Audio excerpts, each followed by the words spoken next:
Welcome back to Asia cup 2022 special. और आपको बताएं कि इस वक्त 10वें ओवर का खेल जारी है और भारत का स्कोर इस वक्त है 94-2। एक मिस्ड अपॉर्चुनिटी थी कोहली की, शायद आपने बॉल कराई थी, बट नसीम शाह ने पूरा फील्डिंग करके बाद 4 रन की तरफ चला गया and that could have been a turning point. मगर अभी फिलहाल इंडिया की इंटेंशन बहुत ज्यादा डेंजरस है और प्रोजेक्ट भी कर रहे हैं स्कोर अराउंड 200 अगर इस तरह चले। इज दैट अ 6 और a catch? That's a catch. Thank God. I'm sorry Parachi, but we needed this breakthrough. I think आप भी सर पकड़ के बैठ गए थे जब नसीम शाह ने वो मिस फील्ड किया। मुझे लगता है वो कैच शायद था ही नहीं। तो उसने ट्राई की थी, लेकिन वो इसलिए मैं सर पकड़ के बैठ गया था कि जिस समय ऐसी पोजीशन हो कि बॉलर्स के लिए जरा मुश्किल हो रहा हो बॉलिंग करना और उस पे इस तरह का चौका वगैरह चला जाए तो बॉलर्स के लिए बहुत टफ हो जाता है जी। जहाँ वो अब ये विकेट मिली है तो इंशाल्लाह जिस तरह ये रेगुलर बेसिस पे विकेटें गिर रही हैं तो पाकिस्तान अगर इस तरह विकेटें लेता रहे तो स्कोर रुकवा सकता है, क्योंकि इंडियंस की इंटेंशंस बिल्कुल क्लियर है कि जी उन्होंने नहीं रोकना। बिल्कुल। इसको जो यादव है वो फिर एक दफा जैसे चल पड़े थे, अभी बड़े अच्छा कैच किया आसिफ अली ने, eyes on the ball, good, this is a breakthrough you needed right. देखिए हमारे सारे फील्डर्स ने बड़े अच्छे कैच पकड़े। नवाज का बड़ा जबरदस्त कैच था, बड़ा इंपॉर्टेंट कैच था। वो जो खुशदिल ने पकड़ा बीच के अंदर जो फखर ने हाथ आ गए थे, बहुत अच्छे, वो भी बहुत अच्छा कैच था। और मेरे ख्याल से ये वाला कैच है, देखें ये नवाज का बहुत अच्छा कैच है और हमारी कैचिंग बहुत अच्छी है, which is a very good sign. मगर स्ट्रेटेजी वही है, मैं अभी इनसे से ये डिस्कस कर रहा था कि वो ऐसा खेल रहे हैं जैसे आखिरी के 5-6 ओवर खेलते हैं और उसमें वो कामयाब हो गए। जिस तरह वो फर्स्ट मैच के अंदर उन्होंने वो कामयाबी हासिल की थी बाउंसर करके, इस दफा उन्होंने कामयाबी हासिल की अटैक करके। तो इस वक्त वो पर 10 रन पर ओवर के हिसाब से खेल रहे हैं। हम लोग ओवर रेट पे सही जा रहे हैं, मुझे तो उस पे भी टेंशन है, तो वो भी हमें देखना है। ऑलमोस्ट 10 रन पर ओवर है। ठीक है, ठीक है।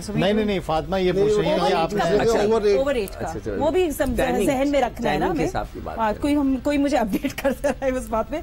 But you know I think या हम लोग एक ब्रेक थ्रू की जरूर बात कर रहे थे, मगर हम सबको पता है ये इंडिया की नेचर है, जब उनके ओपनर्स आके ऐसे दावा खोल देते हैं then they become a very dangerous side. So I think somewhat क्या वो अपना जो डैमेज है या कार्नेज है वो कर चुके हैं।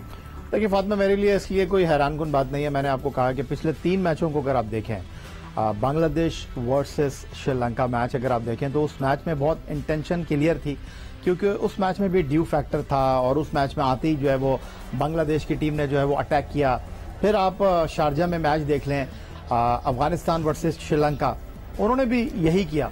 और आज अगर आप इंडिया की टीम को देखते हैं, अगर इनकी विकेटें गिर भी जाती हैं तो ये गिरते गिरते भी 150 आराम से करेंगे। और इनकी इंटेंशन बहुत क्लियर इसलिए भी है कि ड्यू के साथ अगर उनको बॉलिंग करना पड़े, क्योंकि उनके पास पाकिस्तान जैसा लीथल बॉलिंग अटैक नहीं है, उनके पास कन्वेंशनल बॉलिंग अटैक है।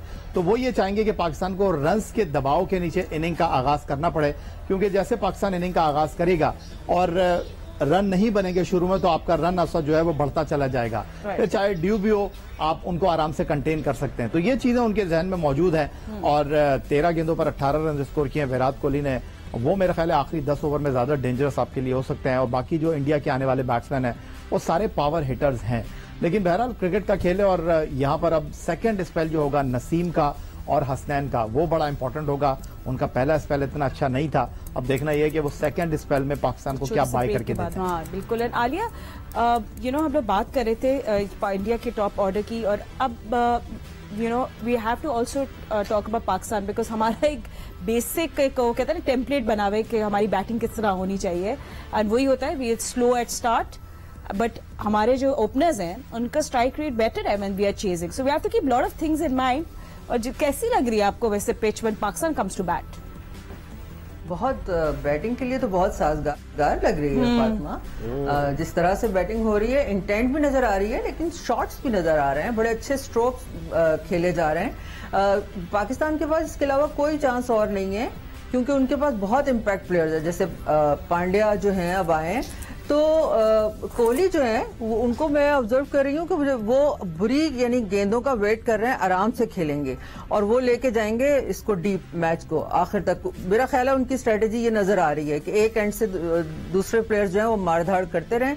और पाकिस्तान को इस वक्त जब इतना ज्यादा वो अटैकिंग मोड में जा रहे हैं, तो हमें भी अपने बॉलर्स को अब लेके आना चाहिए। मेरा ख्याल है हसनैन और नसीम शाह को भी इंट्रोड्यूस करवाना चाहिए और विकेटें लेंगे हम तभी कोई बात बनेगी, उसके बगैर नहीं। जहां तक इस बात का ताल्लुक है, मैं यही बोल के कह रही थी कि इंजी बैठे हैं, इनसे पूछें कि क्या हमारे जिस तरह के ओपनर्स हैं और जिस माइंडसेट से वो खेल रहे हैं, क्या इस मैच को सामने रखते हुए अचानक क्या वो चेंज कर सकते हैं कि नए गियर में डाल सकते हैं अपनी बैटिंग को, या ये हमारे लिए रिस्की हो जाएगा? आपसे पूछ रही आलिया। नहीं, असल में आलिया, ये आप टारगेट के हिसाब से बेहतरीन बैटिंग भी यही है, बेहतरीन प्लेयर भी वही है, जो टीम की रिक्वायरमेंट हो आप उसके हिसाब से खेलें।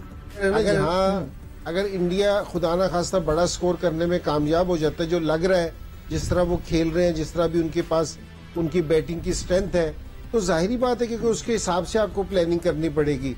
ये नहीं है कि सामने स्कोर बोर्ड पे 200 रन लगे और आप है ना अपनी उसी टेक्निक से खेलते रहे, तो ये तो फिर कोई ऐसा ना हो।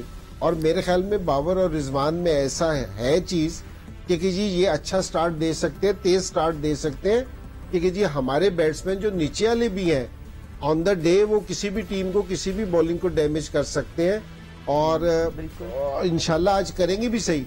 लेकिन ये है कि जी बेहतरीन प्लेयर वही है जो टीम की रिक्वायरमेंट पे खेले, और मेरे ख्याल में दोनों प्लेयर्स में जितना टैलेंट है तो ये तेज स्टार्ट दे सकते हैं पाकिस्तान को।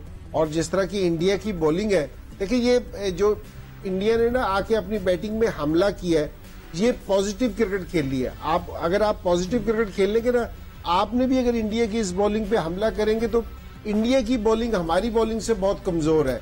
अगर हमने उनको एक दफा अंडर प्रेशर लिया है तो उनका निकलना मुश्किल होगा। ठीक है, बहुत शुक्रिया हमारे पैनलिस्ट का। आप इंडिया डेथ बॉलिंग किस तरह करते हैं, इस पर हमारी नजर होगी। Will take a quick break के बाद आपको 8 बजे दानिश ज्वाइन करेंगे स्पोर्ट्स फ्लो से, लेकिन फिलहाल इतना वक्त है। I will see you tomorrow. अल्लाह हाफिज।